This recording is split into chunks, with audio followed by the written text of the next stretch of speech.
Okay, this is Connie Silva, the Director of the State Performance Plan Technical Assistance Project, and we are going to begin. We know that people will still be joining us as we're talking, and those that have viewed SPP-TAP webinars know that I take a few minutes in the beginning, so they can skip what I need to say. But in any case, welcome.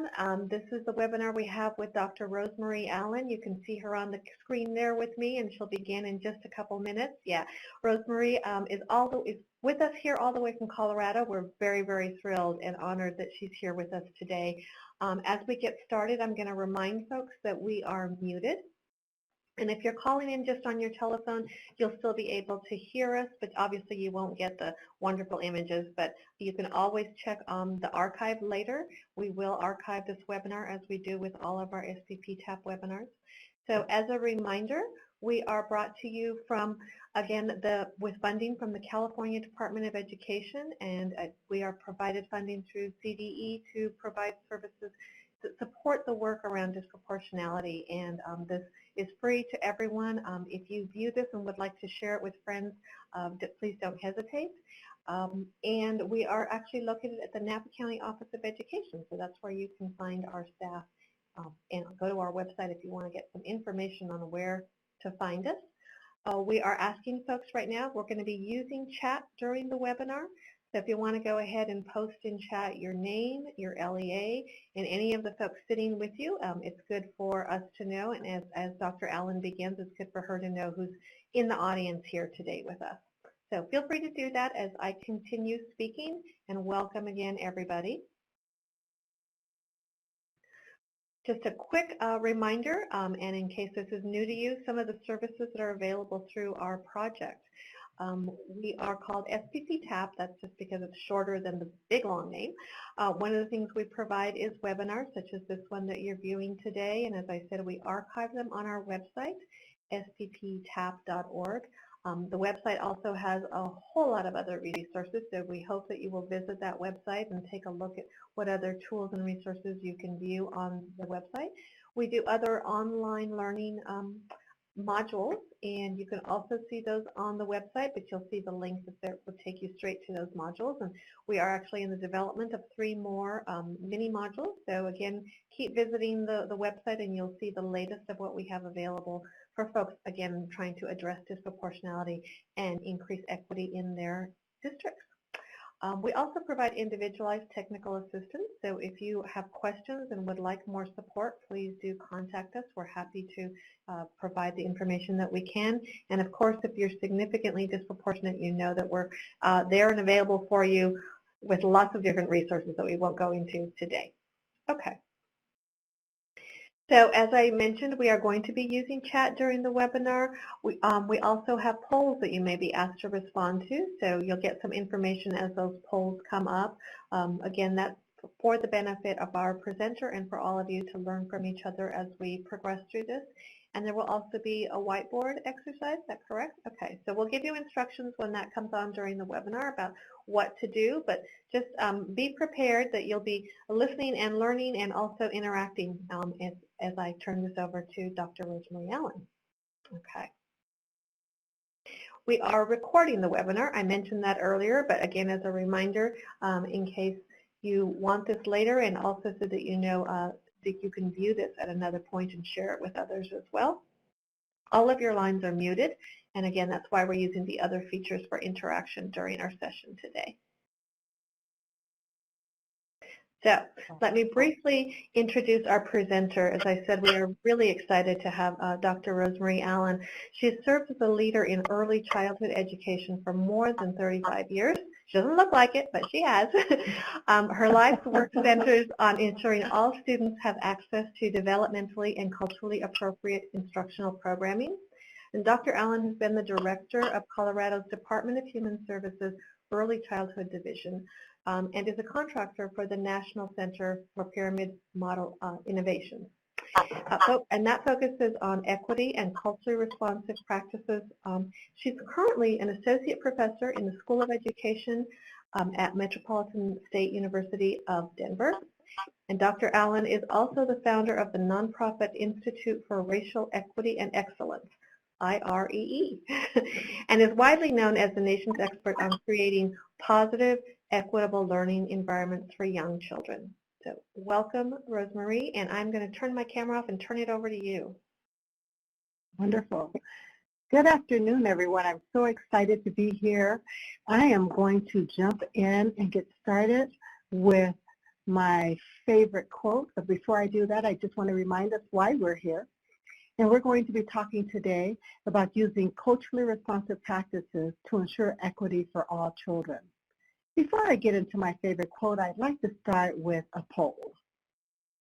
So you see the poll in your upper left corner.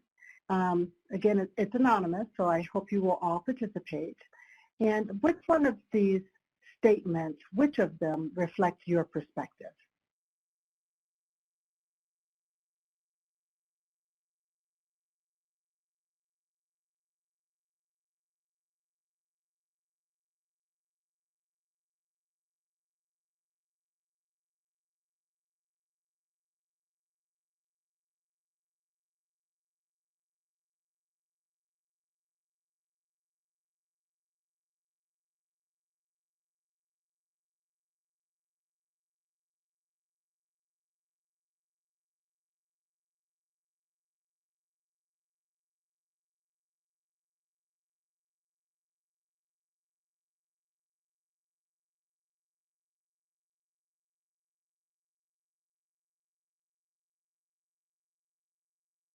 Ten more seconds.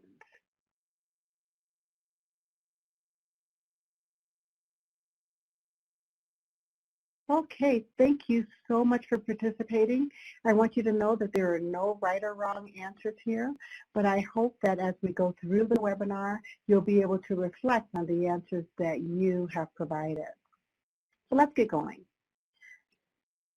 This is my favorite quote of all time. These are all our children. We will profit by or pay for whatever they become, by James Baldwin. And you know, I have lived long enough and have worked in this field long enough to actually see this in action. I started my career in Long Beach, California, but spent 10 years in the Compton, Watts, Willowbrook area of Los Angeles. And I am still in touch with some of the children that I taught way back then in the late 70s and early 80s. And I'm amazed that some of these kids are running the world. They are in leadership positions and doing great things. But I also know that because I've worked in an underserved, under-resourced area, that some of those children fell through the cracks. Some of them are incarcerated, and some of them have died in violence. And what I know to be true is that those who are running the world and doing those amazing things, we all collectively benefit from that. And for those who are incarcerated and continue to be incarcerated, we collectively pay for that. Because it costs more in almost every state in this country to incarcerate a child than it does to educate a child. So what we have to know for all of our children, and we pay for or profit from what they become, that our school systems are not equal, they're not equitable, that there is disproportionality, and it's a problem in American schools. So let's define what disproportionality is. And disproportionality occurs when one group is either overrepresented or underrepresented in a particular situation or category compared to the percentage of that group in the general population. Let's see how that plays out. Let's first look at the national data. And children of color are less likely to be referred to gifted and talented programs even when they excel academically. So in this situation, Black children, children of color, are underrepresented, but white children are overrepresented. So there's disproportionality there. And next we can look at graduation rate. The graduation rate for white students is 80% compared to 69% for Blacks and 73% for Hispanics. And also, boys of color, those who are born in poverty, they have only an 8% chance of becoming affluent or upper middle class compared to 26% of boys who are white, who are born poor.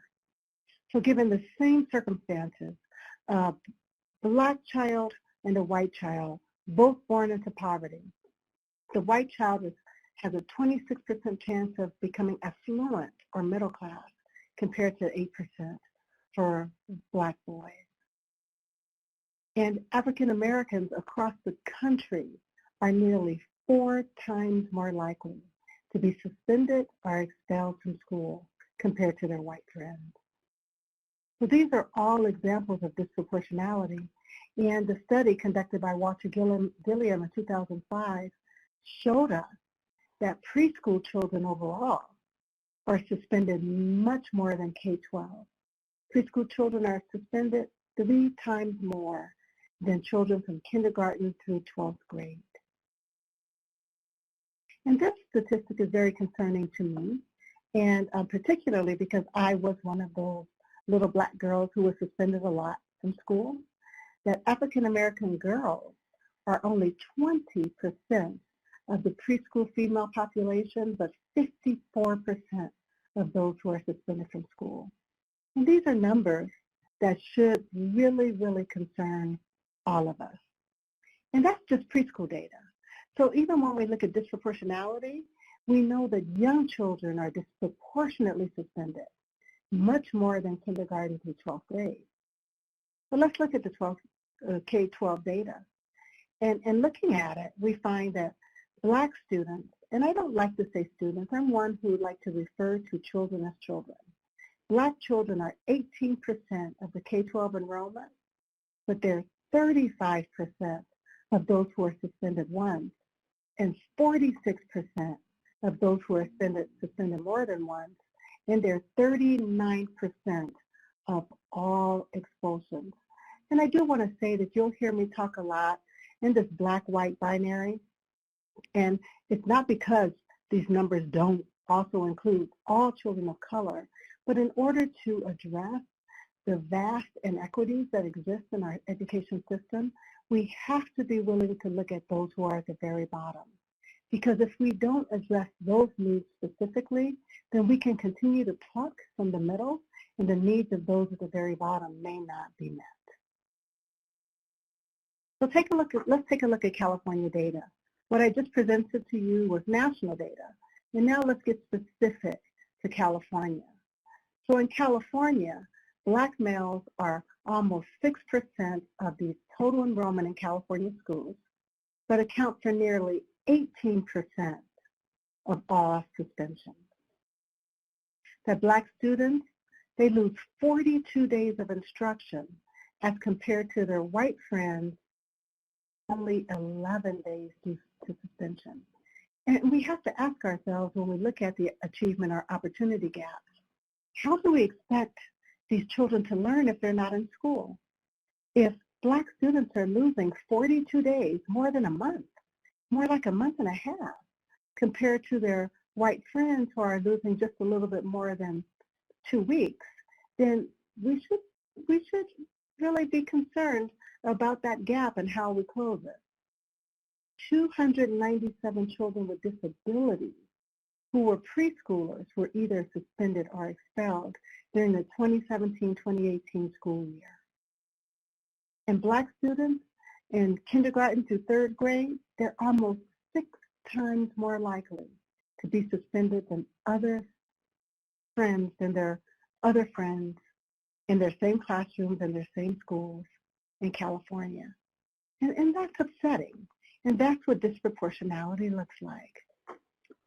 You may be asking yourself why this is happening. And one of the things that Dr. Watson Gilliam says, and he is the foremost and premier researcher when it comes to early childhood suspensions, and he's been doing this a long time. He's the one who actually uncovered and pulled the lid off in 2005 when we first learned that young children were being suspended and expelled. And what he said and what he's proven is that suspensions do not occur. Actually, he said he has never seen a suspension occur in a situation where the teacher and parent knew and liked each other. Isn't that amazing?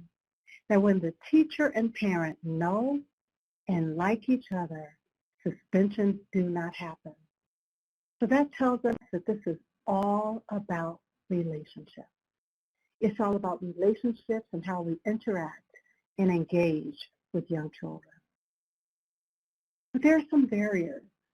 There are barriers to really connecting with children and families. And one of the greatest barriers and one of the biggest factors that contribute to racial disproportionality in our schools is implicit bias. Now, implicit bias isn't something we always want to talk about. As a matter of fact, it's really difficult to talk about. And it's a shame because it impacts all of us. Every single one of us, all of us are biased. And we didn't ask to be. It's sort of like an inheritance that you receive that you rather not have, but it's yours. It's like we breathe biased water and we breathe biased air and we drink biased water. We don't want it, but it's there. And the problem with it is that it's unconscious.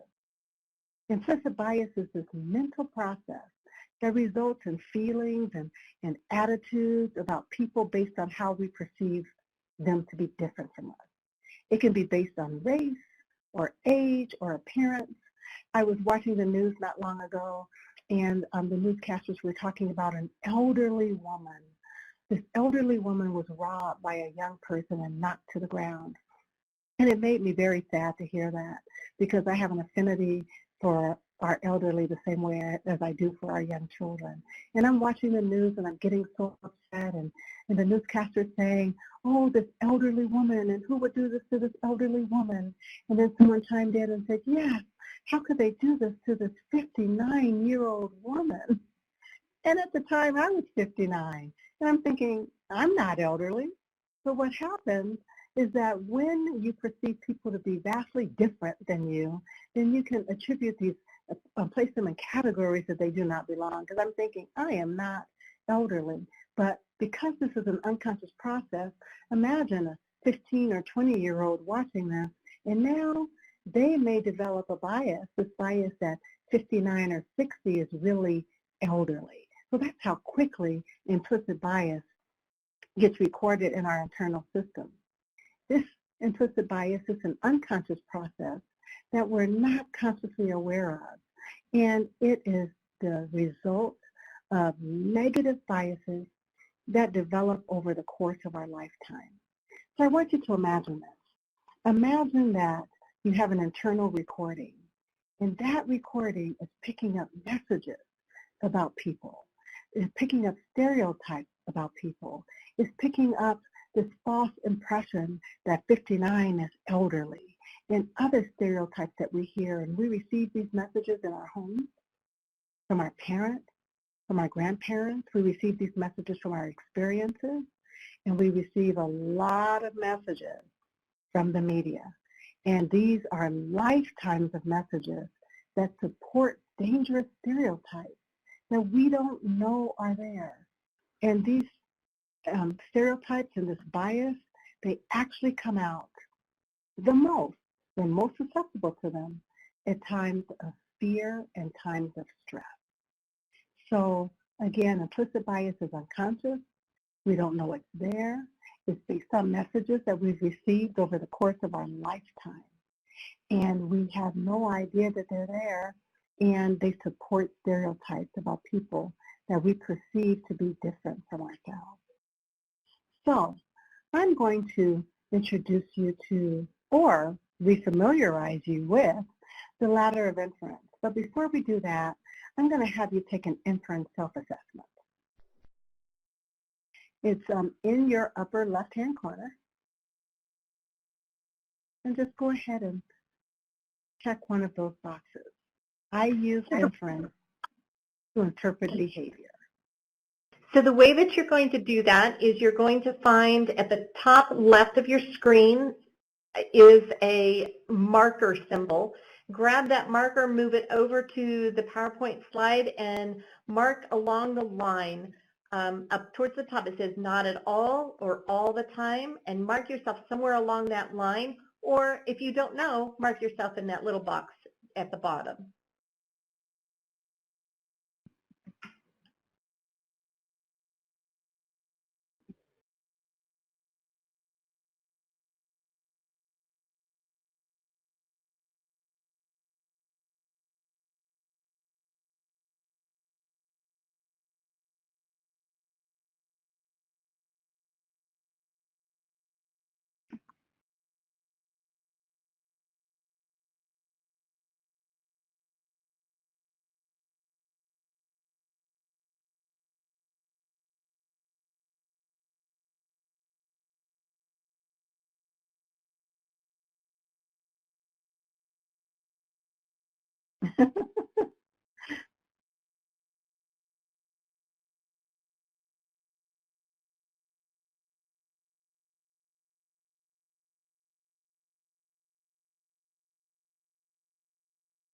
Okay, 10 more seconds.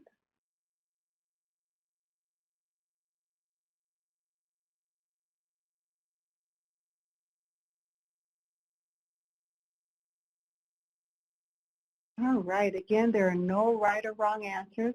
I just want you to think about your answer as we continue to move forward in the presentation. So, here we are, the ladder of inference. And the ladder of inference is like any ladder, and we start from the bottom. And when we meet people, when we are in situations that may be unfamiliar to us, we quickly go up this ladder without even realizing that we're doing it. First, we select data from what we observe and from what we see. And once that data is selected, then we add meaning to the data. And the meanings that we add are personal and cultural from our own experience. And then we make assumptions about the data based on the meanings that we added. And then we draw conclusions, we adopt beliefs about the world, and we take actions based on our beliefs. So let me show you how this might work. Here we are. I select data.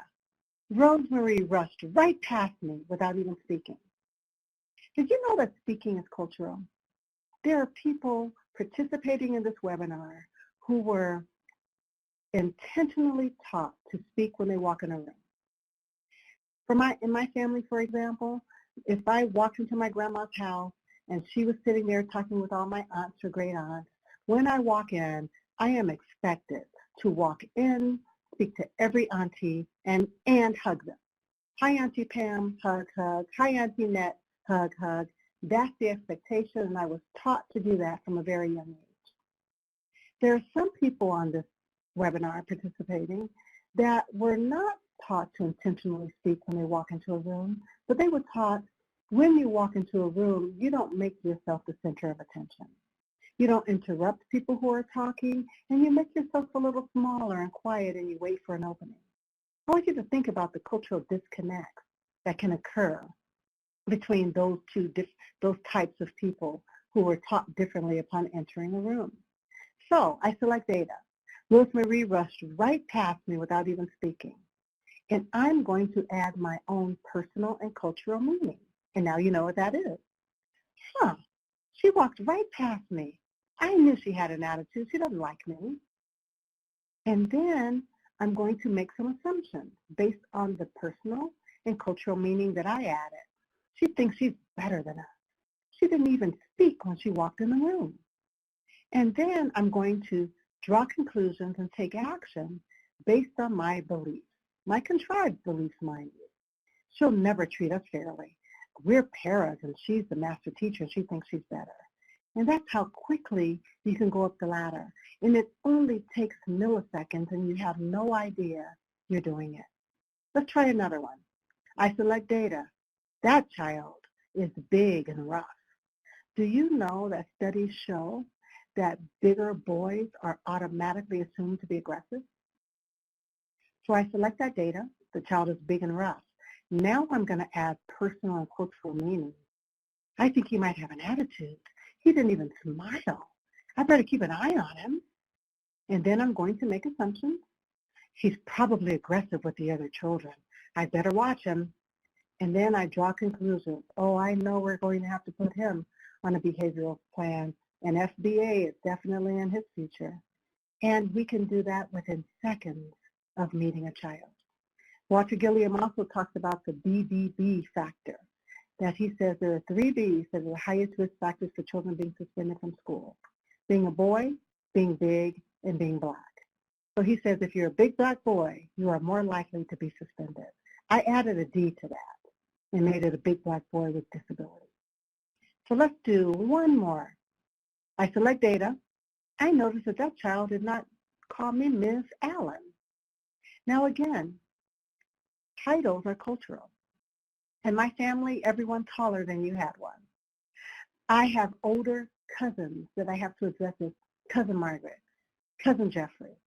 I had to, growing up, address adults by Mr. or Mrs., uncle and aunt or auntie, pastor or first lady, but everyone taller, bigger, more respectful, older, whatever, had a title.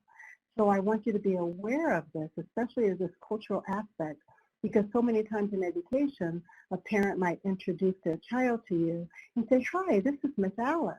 And sometimes we cause conflict between the child and family because we say, oh, don't call me that. Just call me Rosemarie. Please, please, please try not to do that, because when you do, you set that child up for failure in their own community and in their own environment. So just be aware of that. So I select data. I notice that child did not address me by Miss Allen, and I'm going to add my own personal and cultural meaning, and you know what that is now. I think that's disrespectful. And then I'm going to make assumptions. I assume that family didn't teach that child any manners whatsoever. And then I'll draw conclusions. This is going to be tough. This child's going to be a problem because they didn't even bother to teach that child something simple as how to address an adult. And that's how fast we move up the ladder of inference and how we use that information, and so much of it is based on implicit bias. And again, we are all biased. We can't help it. But what we can do is understand the root causes of implicit bias and engage in the intentional work that it's going to take in order to bring it to our conscious level so that we can mitigate the negative impact and the negative consequences of implicit bias. And I'm just going to share this slide with you, but I want you to pay particular attention to the yellow portion of this slide. Unconscious attitudes are less egalitarian than we explicitly think about race. All this is saying is that we believe we are better than this. We think we're above this. None of us want to believe we're biased. None of us want to believe that we could treat people differently because of race, because of difference, because of age. But the reality is that we do. Unfortunately, we do. So, what can we do about this? The first thing is that we have to be aware of our personal biases. We have to know that they're there, and we have to accept it. We also have to take the implicit association test. You can find that test, you can Google it, and when you take this test, I'm going to challenge you. I'm going to ask you to not get caught up in the mechanics of it. Don't say they tried to trick me or this doesn't make sense or anything, but I want you to look at your results, and then I want you to engage in critical reflection. How might this be true? How might I have been influenced by biases that are unconscious, that I'm not aware I have, and to really think about the results rather than the mechanisms of the test. So I want you to become aware of another. I keep talking about Watson Gilliam. He's a good friend and great researcher, but he conducted a few years ago in 2016 an amazing research project of early childhood providers. And he wanted to help us to understand implicit bias in the early childhood setting. And he was at a major EPE conference, and he asked people who were attending that conference to participate in his study. And teachers were asked to watch a video clip of 4 children to anticipate challenging behavior. And the children were one white girl, white a white boy, a black girl, and a black boy. And what the participants did not know were that they were all child actors.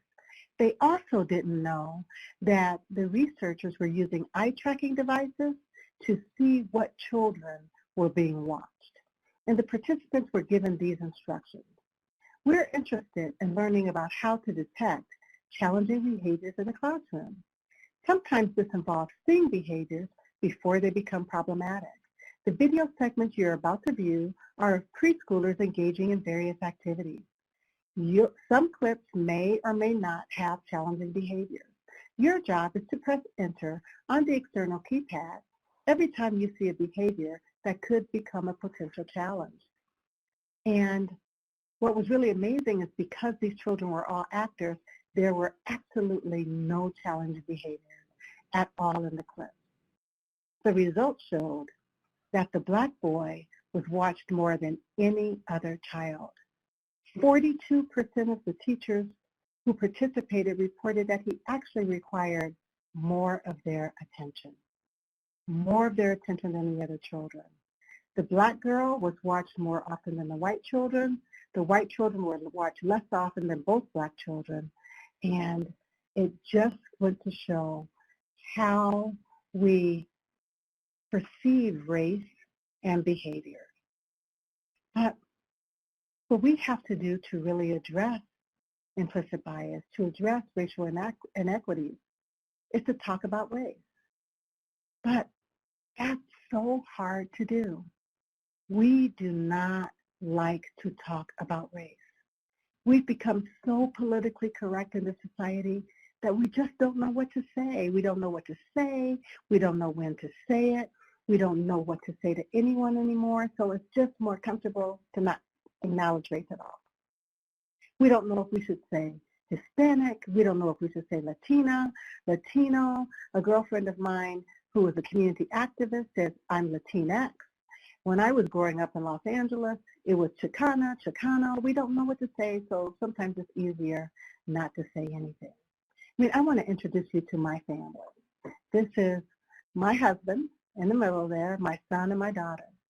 Now, my husband was born in 1949. He's turning 70 this year. What race do you think is listed on his birth certificate? If anyone knows, type it really fast in the chat box. I'd like to see. In 1949, as a black baby being born, what race do you think was listed on his birth certificate? Tanisha says Negro, some says Negro, colored. Rami, you got it. You got it. He was listed as colored in 1949. Now, he's 10 years older than me, so I'm born in 1959. What race do you think is listed on my, I gave it away. I pressed the button. So 10 years later, my race, thank you, Brenda, my race is Negro. Now, my husband, 1949 colored. I'm 1959 Negro. In 1983, 24 years after I was born, my daughter was born. What race do you think she is? 1983. Absolutely right. She is black. And 11 and a half years later, in 1994, what race do you think my son is? African American. Is that amazing? Thank you so much, Nicole. Thank you, everyone, for participating in my informal poll there. But here's a family living today with 4 different labels. Can you imagine how comfortable that is for some people? I don't know what to say. And if you grew up with older grandparents, you don't know color. Do I say Negro, African American? People sometimes ask me, do I prefer African American or black? And I tell them I don't have a preference. I think if I had to choose, I'd probably choose black because it connects me with black people all over the world. But I can understand why this is so hard. But it's so hard sometimes we just want to say, oh, well, we're just people. But saying we're all the same or I don't see color, it fails to acknowledge the differences that other people experience. Oh, getting back to this slide, I just want to go back one.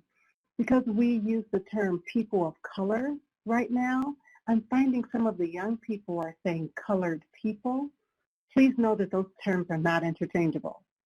Black people do not want to be called colored, so we want to keep it to people of color if that's the term you're using. So we have to also acknowledge the danger of being colorblind, what we call colorblind ideology.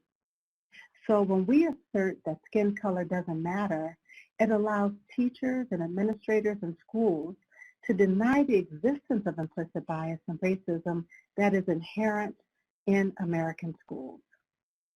We also have to know that we must talk about culture. Culture is not just race and ethnicity, but it is our way of being. And a person's way of being is different. It could be different from our way of being, but different is not deficit. Let's talk a little bit about culture. What is culture? Culture is the way we live. I had someone tell me once that culture was the culmination of rules and behavior that you teach your children so that they could be liked by other people in the same community. That made me wonder. It gave me pause, but when you think about it, it does make a lot of sense. So culture is the way we live. It's our values, mores, and customs. It's our behavioral expectations and our belief systems. It's also our communication styles and traditions that are shared and passed between generations. Many of us work with families who have children whose culture is different from theirs, but they pass on their heritage, they pass on their culture, and it's passed and shared between the generations. And culture impacts the way that children learn, the way they cope, the way they solve problems, and the way they communicate.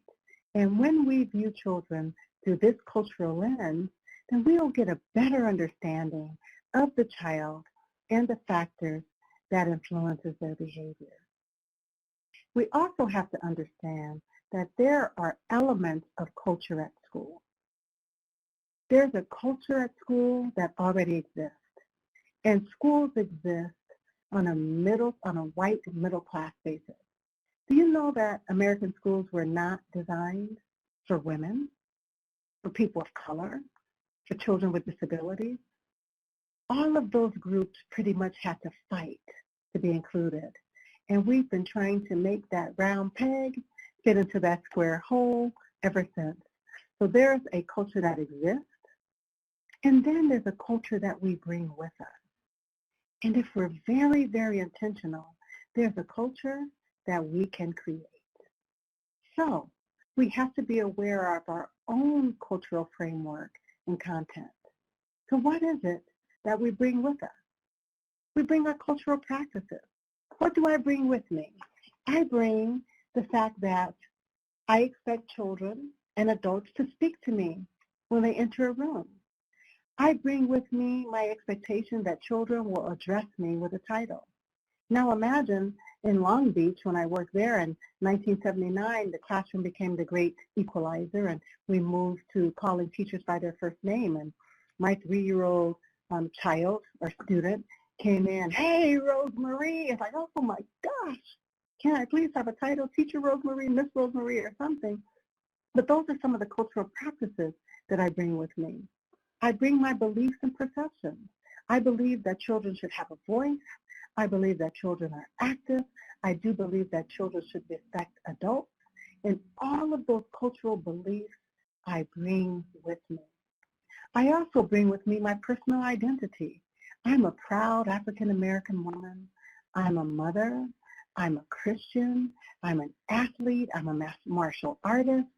All of those things make me who I am. I believe in eating healthy. All of that I bring into the classroom with me. I am no different inside of the classroom or inside of a school than I am outside of a school.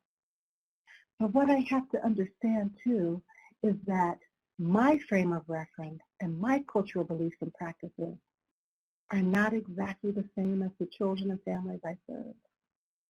And I have to build solid, wonderful, respectful, responsive relationships so that I can connect with children using culturally responsive practices.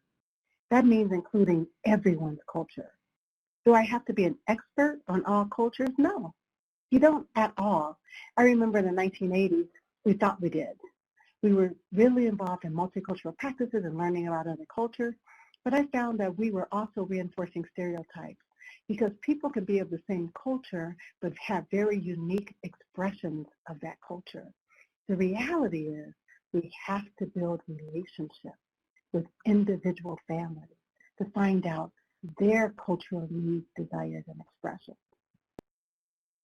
So culturally responsive teachers and administrators, we use a strength-based approach. Again, different is not deficit, it's just different. So we focus on what children know, what they understand, and what they can do. And teachers who are in tune with children and families, they get to know the children's gifts, their talents, and their strengths. Culturally responsive teachers are also very intentional. And this means that teachers are not neutral in the education of children. Let me explain what I mean by that. It means that we are personally vested in the success of every child we touch. In my classroom, if a student fails my test, especially if there's more than one, if they fail a test, I don't look at the student and say, what's wrong with them? I look at my practice and say, where did I fail to deliver the information in a way that these two students could attain it? I had an intern who was interning to be a college professor, and I had a student who would process by asking the same question about 5 different ways. And the intern said, how many times do you have to answer the same question? And I said, as many times as it takes for them to get it, because I'm personally vested in making sure that every student succeeds. And that's what a culturally responsive teacher is all about. It's all about culturally responsive practices. And these practices are those that really center the child's cultural authenticity. So what does that mean? It means that that child can be totally authentic in who they are and their identity. I'm a black boy teacher, and I'm Wakanda forever. That's why I love this picture. This is a school picture, and he's doing the Wakanda forever sign. How awesome that the photographer and the teacher let him do that. And then it centers the child's agency, the child's ability to act on who they are. And it also centers the child's lived experiences, so they can feel good in knowing who they are, acting on who they are, and sharing who they are in the classroom and in the school. I want to show you a video, and I understand that those of you who are on the phone may not be able to hear it, but I believe the link is going to be sent to you so that you can watch the video in its entirety. And she's explaining that in the chat session right now.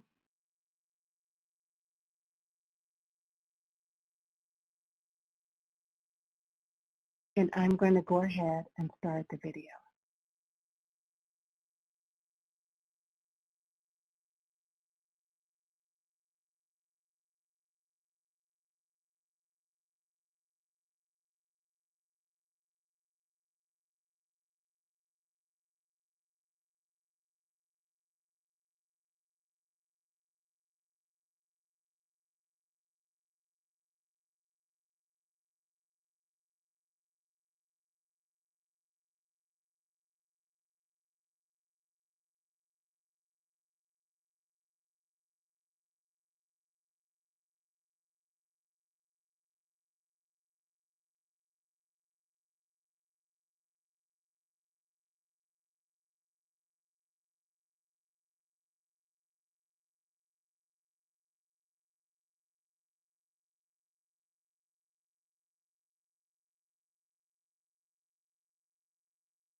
Wow.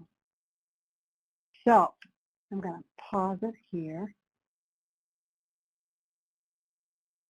I love, love, love this video. And for those of you who could hear it, you could hear her tone and just her way of being, the way she shook her head, the way she's telling this teacher off, so to speak. But because you have the link, I want you to continue to watch this video, and there are a few things I want you to do. First, I want you to notice her. Do you remember earlier in the presentation I said that little black girls were 20% of the preschool female population, but 54% of those who were suspended? I want to see those of you who don't mind, type into the chat box 2 of the main reasons you think little black girls are suspended. What do you think the 2 top reasons are?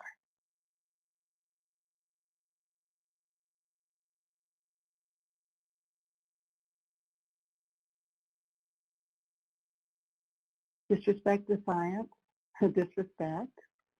You're getting closer. 2 top reasons. Defiance, disrespect. Those are, yes.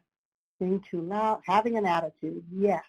The number 1 reason is sassiness. And this little girl is sassy.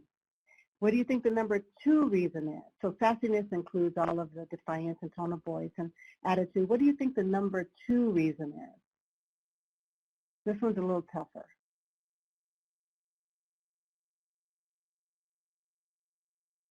Failure to comply.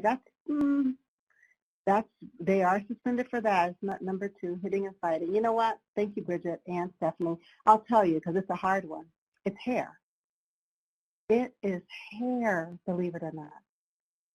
It is dress code violations, teachers saying their hair stinks, the hair is not appropriate, the barrettes. And when you look at this little girl, she has the hair thing going on as well as the sassiness, and she is at high risk for being suspended. But when you look a little deeper, and if the teacher is looking at her as a culturally responsive teacher, one, that you will notice that this is a brilliant, brilliant little girl. And even when the teacher is inappropriate with her and says, you're still on timeout, you little bad little girl, which is something we should never, ever, ever say to little children, she does not internalize that. What she does, she puts it back on the teacher. She says, if I were you, I would surely take a day off from these kids and a day off overall. So take a look at this video again, and I want you to look at the positive aspects of this child and to see it through a culturally responsive lens. And as we talk about culturally responsive practices, it has been known that the use of culturally responsive practices actually helps to reduce disproportionality. So I'm going to go quickly through the 7 principles of culturally responsive practices. So but before I do that, I do want to take a quick poll and to see where you are right now so that you can reflect as we go through these 7 practices.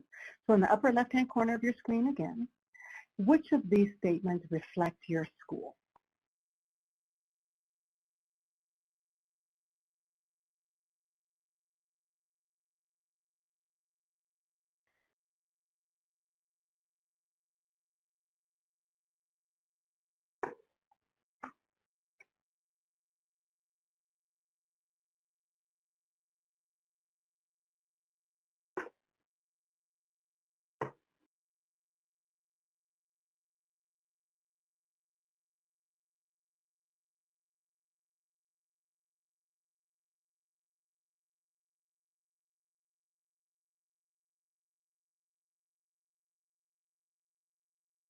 Ten more seconds.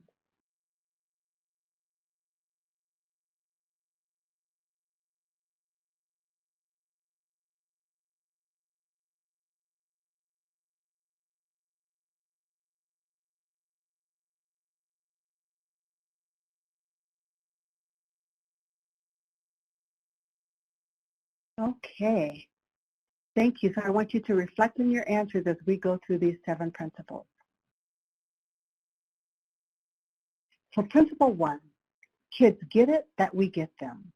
This is where children are honored in their cultural connections. They're represented in the routines and activities, their stories, the people, the visuals. Children feel honored, recognized, and seen. You all have probably seen some of the ways that people are doing this now. Teachers have special handshakes for children. Teachers recognize children upon entering the classroom, teach by having a chart that shows how they feel upon entering. But children are honored, recognized, and seen. Principle 2, kids get it that we get them. Teachers are personally, culturally inviting, which means that kids understand we enjoy them and we enjoy being with them. And that's easier said than done because we think we do this automatically, but culturally responsive teachers are very, very, very intentional about how they do this. I know my husband, he left corporate America, he retired and started driving a school bus, and it was Valentine's Day. And a little girl said, "What are you going to do for your wife for Valentine's Day?" And my husband said, "Oh, I don't know." And the little girl said, "Take her to see Frozen." And you know what we did for Valentine's Day? We went and saw Frozen because he wanted to come back and connect with the child the next day to tell her all about Frozen and how much he enjoyed it. Teachers have comfortable and polite conversations with children about cultural traditions and activities. Teachers develop personal, meaningful, and positive relationships with all children, with each child. Principle 3, school looks like me. Children's families are represented in the classroom in photos, family books, and bulletin boards. All families are represented.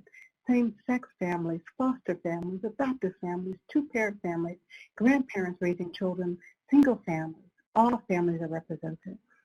And books, picture books, games reflect the culture and ways of being of the children in your environment. And the children's work is attractively displayed, and hopefully they get to choose what's displayed rather than the judgment of a teacher doing it. Principle 4, we catch children being good. Children's development and efforts are reinforced. We see children through a strength-based lens.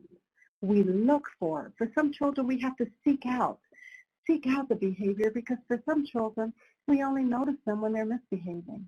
I could get concerned about our quiet, flexible children. Are they getting the attention that they need? So we look for and acknowledge the positive behaviors of all children. And we perceive every single child as smart and capable. Principle 5, we sing in harmony with the child's song. So that means that we adjust strategies to meet the unique learning and cultural preferences of children. We don't expect children to change who they are to fit into our program. They don't have to change who they are. They can speak their home language and bring their home food and use hand gestures and sing songs. One of the things I love about children, their ability to break out into song for absolutely no reason, just by walking. And we create program-wide rules that are consistent with a family's cultural expectations. So if a child is, I had a family who's from, I believe from Japan, and this is when we were big on telling children, tell them how you feel, tell them you don't like this, tell them. And the mother came and said, Rosemarie, we don't exhibit that much emotion, and we don't share how we feel all the time. And then she said, we don't care about that. And I had to listen carefully to understand what she was saying, that what we were teaching her child was not consistent with the cultural expectations of that family. And also strategies are congruent with the family and community. And just going back to the second bullet, that the rules are program-wide.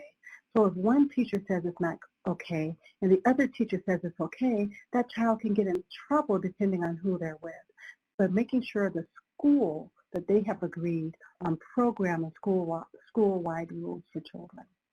Principle 6, guidance is caring and consistent. Respect begins with the teacher. We're the grown-up. Children are going to be children.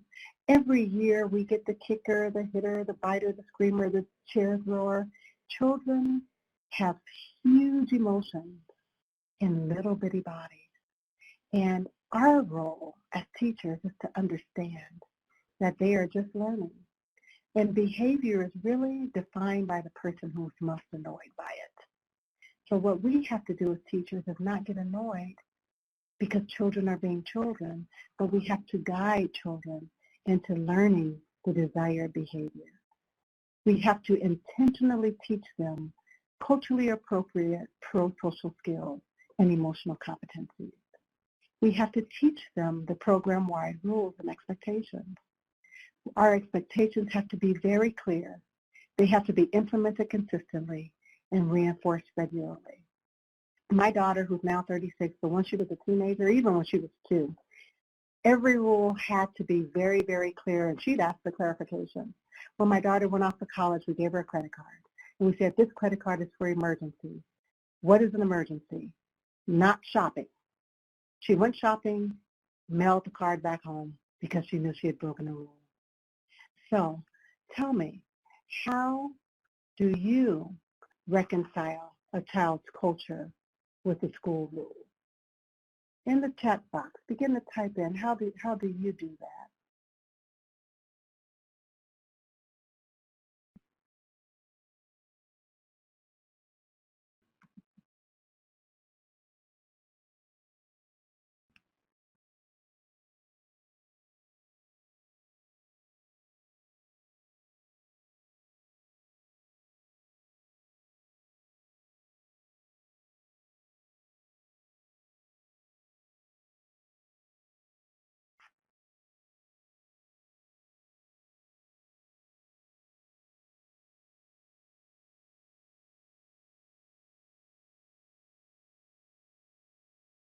Okay, so Maureen, basic rules of behavioral expectations for all. So let's see. So Maureen, when you talk about basic rules, right, we have basic rules for all. But let me give you a scenario where I'll tell you. In one of my classes, we take field trips, and two of the field trips are back to back. On one Sunday, me and my students, we go to the Buddhist temple. And while we're at the Buddhist temple, we observe very closely the services. And there's a point in the service where the minister brings all of the young children to the front, and he gives them a lesson. And after the lesson, he asks if there are any questions. And then children raise their hand. And he answers every single question for every hand raised.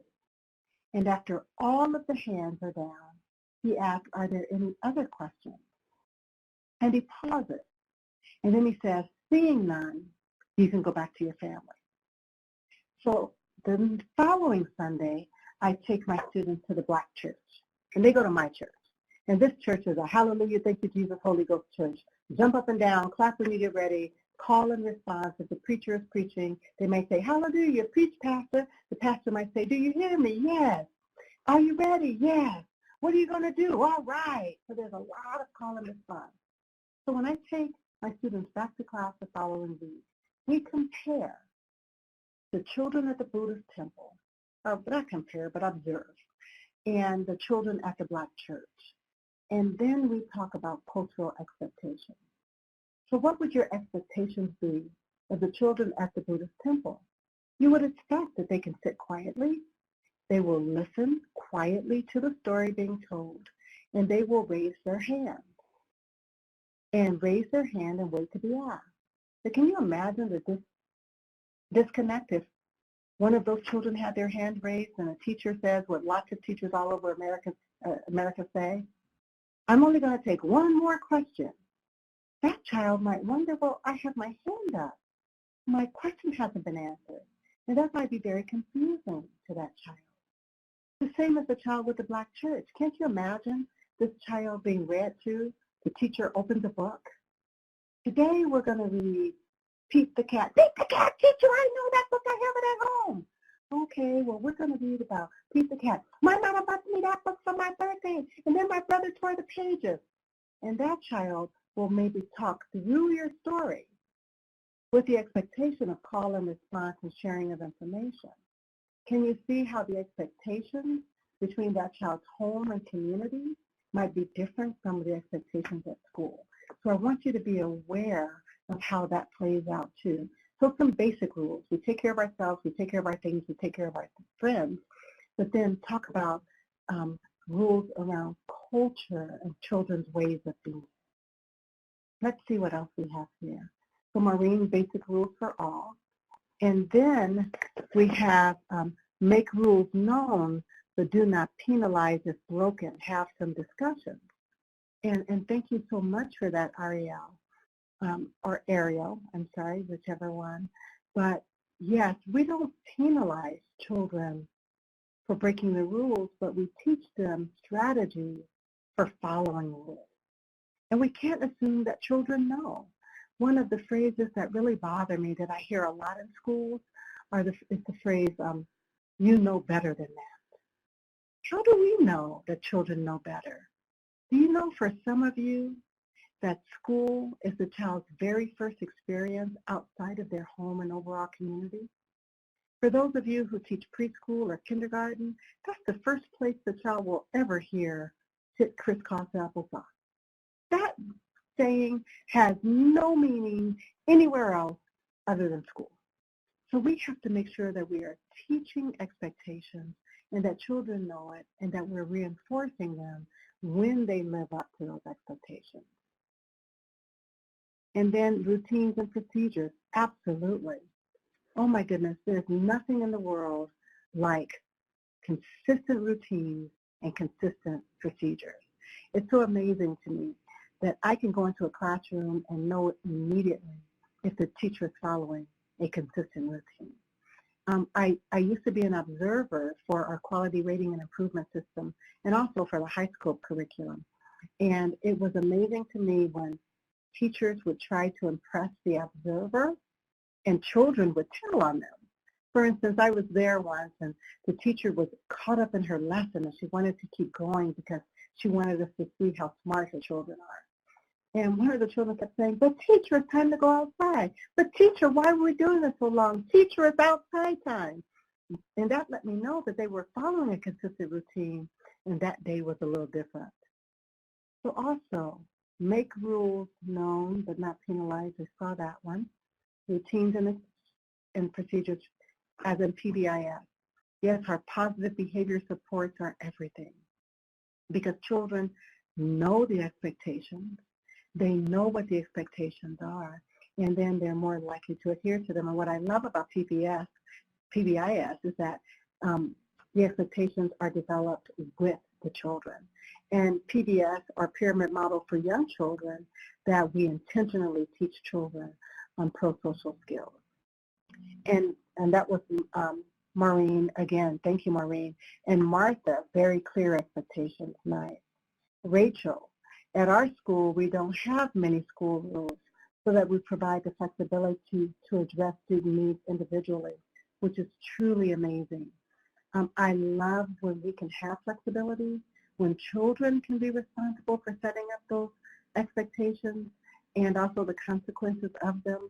As much as we can, we should establish those expectations with children and let children be in charge of problem solving and resolving conflicts whenever possible. So principle 7, and then after this, we're going to begin to talk a lot more because we have the time, but principle 7 is child-centered learning, that instruction is individual as well as collective. So friendship skills are taught and reinforced. Do you know that we are rarely taught how to be friends? There are some of you participating on this webinar that are self-identified as shy, but see people that you'd like to know, get to know better, that you'd like to develop a deeper friendship with, but you have no idea how to do that. And I can easily say that because that's who I am. Believe it or not, I'm inherently pretty shy. And I meet people all the time, and I know they want a deeper connection with me, and I want a deeper connection with them, but it's very hard for me. I can only imagine how much farther along I would be if I was taught friendship skills in preschool. How to make a friend, how to initiate play. These are skills that we don't teach children. We expect them to know it, but we don't teach it to them. Even as adults, how do you make friends? For some people, it's easy. Hey, man, let's get together. You want to go golfing? You know, you can make friends around a shared interest. One of the ways that I began to do that when I started working was writing lesson plans together with my co-teachers and then inviting them over to my house. And even today, I do that, and I stretch myself. People I meet all over the country because I'm in a different state every week speaking. I'll say, next time I come to town, I'm going to contact you, and I do. And I say, let's go to lunch, and that's helping me a lot. But if we could really, really teach children friendship skills, how to make friends, and how to be a friend. And then the child-centered learning is also individualizing instruction based on the child's needs. How do we make it individual? I had a college student who was terrified of speaking in front of people, and they had a presentation that they had to do. They had to present on a certain topic, and I thought she was going to drop the class halfway because she couldn't get out of it. Finally, I saw her stress, and I said, what do you do? Tell me what you enjoy doing that doesn't cause this amount of stress. And she said, I rap. I'm a songwriter. And I said, how about you present your presentation as a rap, as a song? Why don't you rap it to the class?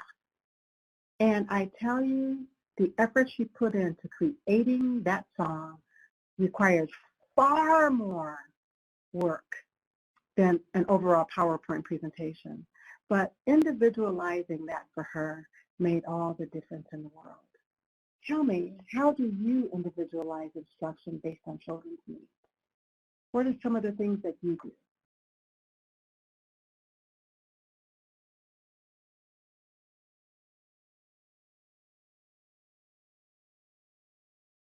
And while you're thinking about that, I have a question for Bridget. From Bridget, I'm sorry. How do you navigate if a child's cultural norm at home is different from school? Bridget, that is an excellent question because you will run into that. And I actually ran into it when I worked at Drew, which was in the Watts area, Drew Child Development Corporation. And the example you gave is perfect. If someone hits you, you hit them back. What I had to do was meet with my family and actually acknowledge that in this case, the school rules are different from the home and community rules. So the first thing we do is acknowledge that that is a home, family, community rule. And for some children, that rule saves their lives. So we're not trying to change the family or change the home or debase the family or the home, but we acknowledge it. Yes, where you live, it is important for this child to be able to take up for him or herself. But our school is a very safe environment. And we want to teach your children that there are environments that are safe, and school is one of them. And we want to add to your child's school toolkit. At home, that's what they have to do. In their community, that's what they have to do. But at school, there's this wider range of things that they can do. And we have solution kits. They could tell the teacher. And I had a parent tell me, but snitches end up in ditches. Well, your child will understand that that's not true here. And the teacher is available not to tell or snitch, but the teacher is available to problem solve. We also give your child skills to resolve conflict, to identify what the problem is. Because so many times we find that when children hit, the hitting isn't the problem. The problem is much deeper. It's because something happened. So we help the children find out what that thing is, whether if it's someone took their toy, someone called them a name, or they're hungry or tired. And once they know what that something is, then we give them the words to help resolve the conflict. So speaking with the parents, telling the parents that, or the family that this is an additional tool that your child will be able to use throughout life, in addition to what they're doing at home, is one of the things that we can do. Bridget, I hope that answered your question. Let's see. I need to scroll down to see more questions. Okay, for example, our dress code, our dress code is wearing clothing. I love that. And Rachel, that is awesome because we're living in a time where children are more readily expressing their gender identity, their gender expression. And I love that the rule is wearing clothing, so it doesn't matter what they wear. That is amazing. Martha says the role model the behavior we want to see. Martha, you are so on point because so many times as adults, we punish or we're punitive with children for engaging in the behavior that we ourselves are modeling, that we have to be the model. We all know that children respond more readily to what they see than to what they hear. And we have to be the model for the behavior that we want. And Hillary says we co-create expectations, community agreements with the class at the beginning of the year. Then we post those as visual reminders. That is amazing. That's awesome, Hillary. Thank you. And Bridget, I'll navigate. Okay, Bridget, I think I answered that. I was just seeing it. I'm sorry about that, the delay. This has been tremendous. Oh, someone has to step out for another meeting, but thanks for participating, Bill. And, oh, my favorite slide so far. Thank you so much for the feedback. We have Cal. I hope I'm pronouncing that right. You have a menu of options that allow students to choose how they would best want to demonstrate what they're learning. That's awesome. And Paul, teaching reading comprehension strategies using song and lyrics. That is incredible. Paul, I was in a workshop yesterday speaking to someone who specializes in children with autism. And she talked about the power of song and the power of song, especially with the children she was working with autism and helping them to cooperate and do things. She was saying that she was giving the family strategies when they wanted the child to do something like put away a toy. We know at school we can sing clean up, everybody, everywhere. But she gave shared some of those strategies with families, and it was working wonders in the classroom. And then Rachel has mini methods. Rachel, if you don't mind helping us understand, oh, here we are, where students get choice of study beyond requirements tonight. The course offerings are passion and interest-based rather than being created by teachers. That is awesome. Thank you so much for sharing that, and I'll keep checking the chat box. And also, teachers support peers in helping their friends learn and practice social skills. One of the, I believe, most underused resources that we have in our classrooms are peers. Sometimes peers teach children far better than we can. Those of you who have taught 5-year-olds, you know when you're teaching children how to tie their shoe, their peer can teach them much quicker and much faster than we can. I don't know why, but it just really works out that way. So as we begin to wrap up and move into our question and answer period, so Brenda said, I had not thought of that particular problem in that way. Yes, the home and neighborhood survival skills. It's really interesting. Dr. Kent McIntosh created a matrix, and it was school rules, home rules, and community rules. And teachers and families worked together to fill out the matrix, and they found where there were discontinuity between the home, school, and family, and then they talked about how they could make that more consistent, and it really worked out well. So let's see here. So next I want to go back to those 3 risk factors that we talked about. The BBB that Watson Gilliam talked about, big black boy, and my additional D for disability. We know those are the major risk factors. So what I'd like to share with you or introduce you to is my son. You saw a picture of him when he was older, but this is Clarence Allen III. And I have to tell you, even though this might be too much information for a webinar, but I'm pretty transparent, as you can probably tell. But Clarence was my 9th pregnancy. And you saw in the picture that I only have 2 children. So it took a lot to get Clarence here. One of my claims to fame is that Aquamom's doctor and my doctor were the same, Mike Kamraba. So I know how she got all of those children. And because when we were going through our fertility treatment, we met with Dr. Kamraba when we were just about ready. and we told him that we were willing to go with 3 implants. I think that's what they call them, to have 3 of the embryos implanted. And he said, no, we do 6. And we said, no, we prayed about it. I'm not pushing religion, just sharing my story. I said, no, we prayed about it, and we only want 3. He said, no, at my clinic, we do 6. And we said, well, we'll pay the same amount, but we don't want to take the risk of all of them taking.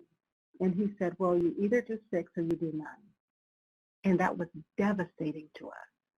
And we picked up our little check that we had saved up for years. And I don't know if you've ever held a cry in. I held that cry in for so long until we got to the car. And we got to the car, and I was hysterical. I was so hysterical, my husband did not know what to do with me because it seemed like our last hope was now being snatched away from us. And my husband said, hon, let's pray. And I took his hand, and usually he leads the prayer, and this time I did. And my prayer, and what we said was that we wanted a biological child, but if that was not, what was going to happen for us, we would accept any child and love it like our own. And 2 weeks later, we were pregnant with this little guy. And I tell you that he was the answered prayer of generations. He was the hope for generations. My husband was 45, the baby in his family. This was our last chance to carry the family name. I was 35, what's now called a geriatric pregnancy. And it was just a miracle to us to have this little baby come into our lives. And this is him, his very first Halloween. And I tell you that he was everything, and we did everything for him. And one of the people working with us said that we created an environmental delay because this child didn't have to do anything for himself. We did everything for him. And it was about this age that I began to realize that something wasn't right with my son, that I could just tell. I have an early childhood special ed background. My husband said, stop child developing our kid. But it was just something that wasn't right, and I can't put my finger on it. It's something I can't even explain to you right now, but it was just something I noticed. But see the red Lego in his hand if you look very carefully? It started here where he would never let go of the Lego. He had to have it with him everywhere he went, when he slept, when he ate, and he held on to that red Lego for, it appeared, years. I was very lucky because I was the director for his child care center, so I was able to handpick his teacher, and he was able to take that Lego with him everywhere he went, even to the lunch table. But I could imagine that another teacher would take it from him and say, we don't bring toys to the lunch table. And then he would have had a meltdown and probably would have been suspended. And once he let go of the Lego, it was the hat. This hat went with him everywhere. And not only did he have to have the hat on, but he had to also have it at that exact tilt.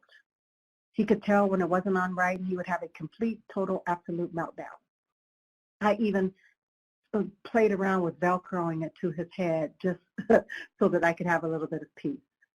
And it was also about this time that I finally decided to refer him to be evaluated. It was just something that I could not let go of. And it turned out, after a long story, it turned out that he was diagnosed with sensory integration processing issues and also some auditory processing. And he qualified for services, and he was about 3.5, and he had an OT and a PT, and he was in a school, integrated school, where he had an early childhood special ed teacher, and they worked really wonderfully with him. And then came time for him to go to elementary school, and he staffed out of the program, and he no longer needed services. But I knew that he still needed them. He just didn't qualify for school district services. And when it came time to choose a school, I chose a very non-traditional school, and I have to tell you, I knew he would fail. It was an expeditionary learning outward bound program where no 2 children were doing the same thing. And he had the most magnificent teacher, Miss Dorothy, Teacher Dorothy. And at one point during his first couple of months, she called and she said, I had a talk with Clarence. And I asked him if he understood when I gave direction. And he stood on his tippy toes and rocked back and forth and said, "Nope, Teacher Dorothy, I don't understand." And she gave him the strategies that lasted a lifetime. She said, "Clarence, from now on, after I give directions, your job is to find me. And once you find me, you have to ask me what you're supposed to do. And I'm going to tell you 3 things to do. And then you tell me what those 3 things are, and then you get to do them." So it started like this. Teacher Dorothy, what am I supposed to do?" And she'll say, "You're supposed to get your journal, draw pictures of what you did over the weekend, and put your journal back." And he said, "I'm going to get my journal, draw pictures of what I did on the weekend, and put my journal back?" That's right, go do it. He was lucky enough to have Teacher Dorothy for kindergarten, 1st, and 2nd grade. And those directions became more and more and more complicated. This is him now. And this is him 2 years ago when he graduated from Howard University with a 3.86 grade point average. And he's now in the process of applying for law school. But after his graduation, his department gave a reception where we could meet the instructors and the professors. And every single professor we met told us the same thing, how vested he was in his education and how he came to meet with them after every class to find out what he was supposed to do and to make sure he understood the assignment. That was the gift that Teacher Dorothy gave him as a kindergartner that he still used as a college student, as an adult. I want you to understand the power that you have to connect with a child and change the trajectory of their lives. Because this is a big black boy with a disability on his way to being a lawyer because a teacher made the difference in his life. Please keep doing what you're doing. Please recognize that we're all biased. Please refrain from using colorblind ideology. Please use culturally responsive practices so that you can change the lives of children, one child at a time. Thank you. So we have 7 minutes left for any questions that you might have.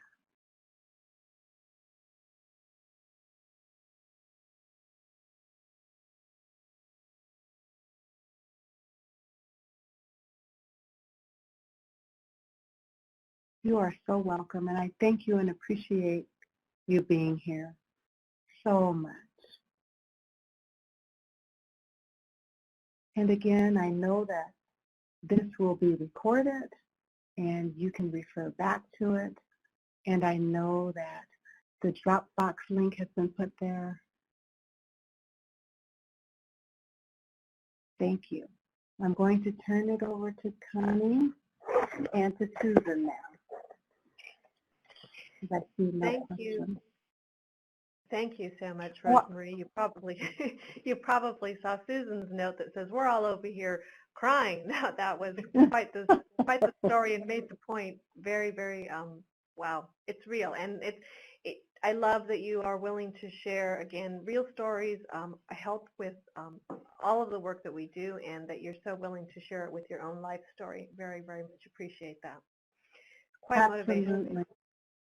I do see one question about changing the mindset. I want us to focus on changing the heart. Changing the heart that connects to the mindset that then results in changed practices. And we have to find a way to touch the hearts of those who work with our children. And the best way to do that is to humanize every single child. My story isn't unique. It isn't.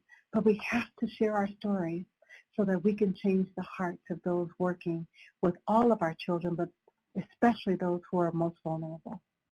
Thank you. Thank you. So you are going to get a quick link for the evaluation. And is this the slide where I tell people this is the end? Okay. So the end is not just the end of the webinar. We wanted to make sure that people are aware this is the last webinar that SPP-TAP will be doing, at least as we know in the near future. We do not have funding this following year for webinars.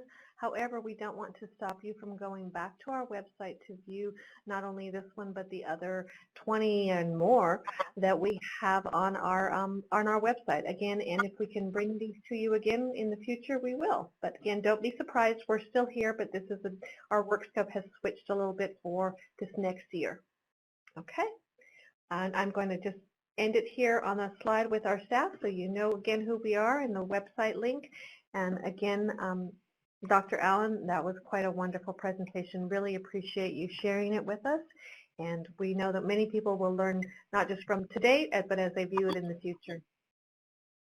Thank you. And I'm also putting my website here, if that's okay. Absolutely. At rosemarieallen.com. If you have any questions or anything, let me know. So much. Everyone enjoy the rest of your day. And please take a moment to fill out that evaluation quickly. Okay.